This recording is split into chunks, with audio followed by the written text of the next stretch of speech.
Olá, que bom que você tirou mais um tempinho para estar aqui aprendendo um pouco dessa palavra. Seja bem-vindo. O que me traz sempre aqui, a minha motivação, é compartilhar com você uma palavra que alegra o meu espírito, né? É isso que essa palavra, meditação, nessa palavra que é viva, é poderosa e ela cria mundos interiores, né? O meu desejo sempre, quando eu falo, né, medito nela para as pessoas, é que essas pessoas tenham a experiência de ver mundos interiores nascendo dentro de si. Porque é assim, né, essa é a experiência que eu tenho, né? Mundos que trazem alegria, mundos que trazem compreensão, né? Mundos que trazem entendimento. É uma alegria que ela não é esfuziante, né? Não é uma alegria eufórica, não é uma alegria que o mundo às vezes perceba, né? Mas é uma alegria que me dá contentamento, né? Que me dá paz para enfrentar os dilemas da vida todos os dias. E eu convido a você também a compreender um pouco mais essa palavra e você ver, né, perceber, na verdade, esse prédio uma torre forte que vai sendo construída dentro de você.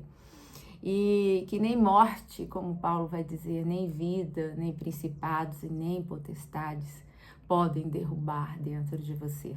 É para esse convite que eu te faço e que você também possa compartilhar. Se essa palavra te faz bem, compartilha, sabe? Vamos encher o mundo de coisa boa, de alegria do espírito. Eu vejo, meu Deus, as pessoas precisam muito disso, né?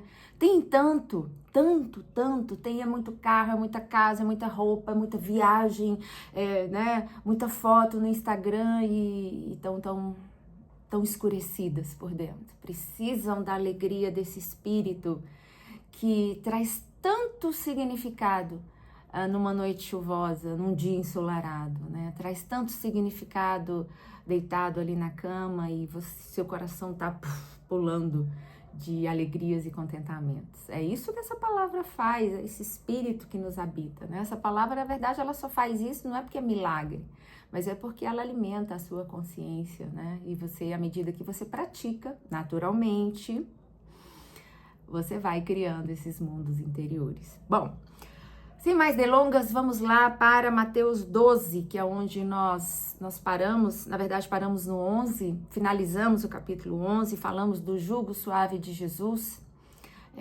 Compartilhei com você a necessidade da gente compreender quão suave é esse jugo, que jugo é esse, que não é o jugo da lei, sabe? De andar com uma mente presa, não faça, não coma, não diga, não vista, não tenha cabelo aqui, sabe? Sair das ritualísticas, sair das práticas ordinárias, né, da vida. E Jesus, o jugo de Jesus é outro, ele mora no coração, ele olha para a prostituta, assim ele nos diz que prostitutas, publicanos iriam nos preceder. Como que essas pessoas vão preceder no reino? Quem está todos os dias num culto, dedicando a sua vida, né? E como é que essas pessoas pecadoras, marginalizadas, imundas aos nossos olhos, né, podem nos preceder no reino? Preceder é porque vão entrar na nossa frente, ele está dizendo. Como que isso acontece? Isso acontece porque o nosso olhar julgador não é como é o olhar de Jesus. O olhar de Jesus é um olhar para o coração. Ele entende por que aquela mulher de fato está lá. Ele entende porque às vezes um pecador peca. Ele entende coisa que eu e você não entendemos e nem precisamos entender, né? Porque esse lugar de julgamento não é o nosso julgamento, não é o nosso lugar. E aí eu convido você para abrir Mateus 12, nós vamos falar agora. É um texto muito, como todos os textos são, né? Muito rico. E eu vou lendo aqui e a gente vai refletindo nessa palavra.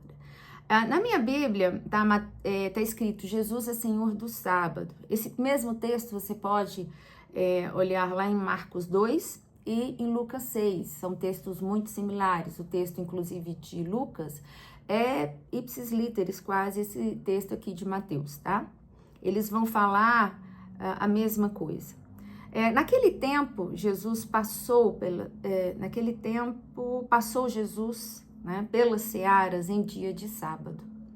Seus discípulos, tendo fome, começaram a colher espigas e a comer.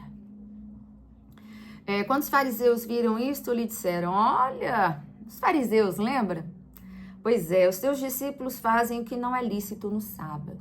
Então imagina você que Jesus está andando, né, junto com os discípulos pelas searas, caminhando por ali, que era um momento em que ele ensinava os discípulos os sentidos da vida, né? Ele estava sempre acompanhando esses homens de perto em dia de sábado. E isso é muito importante a gente entender em dia de sábado. O que era o dia de sábado para o judeu?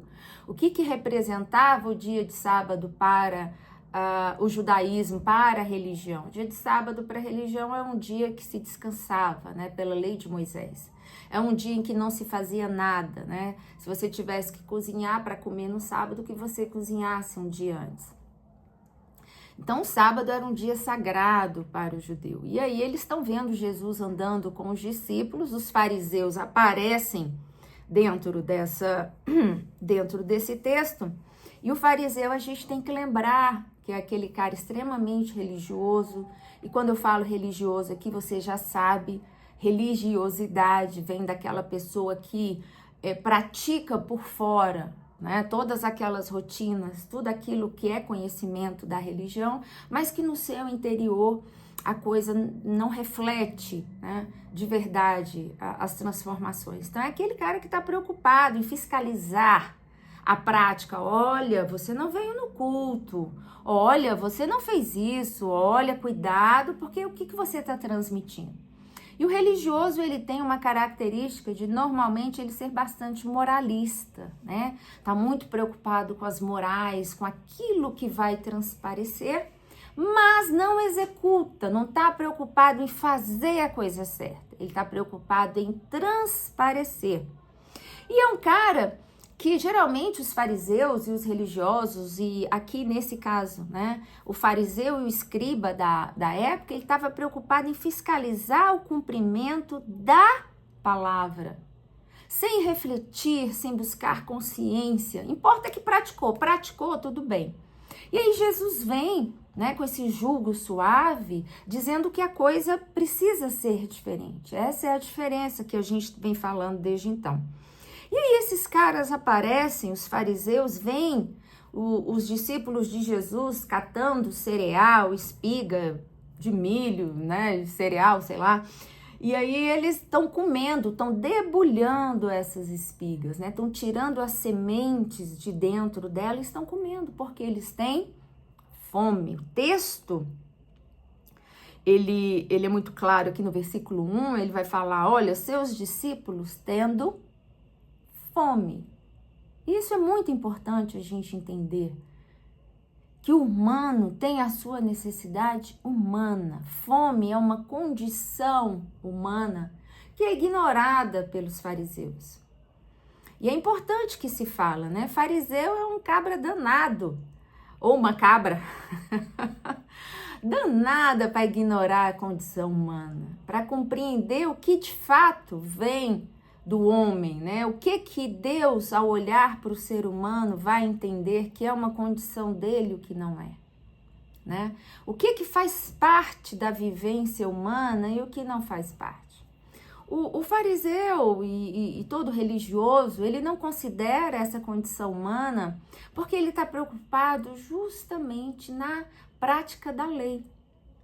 E aí eles vão virar para Jesus e vai falar, olha, não é lícito comer no dia de sábado.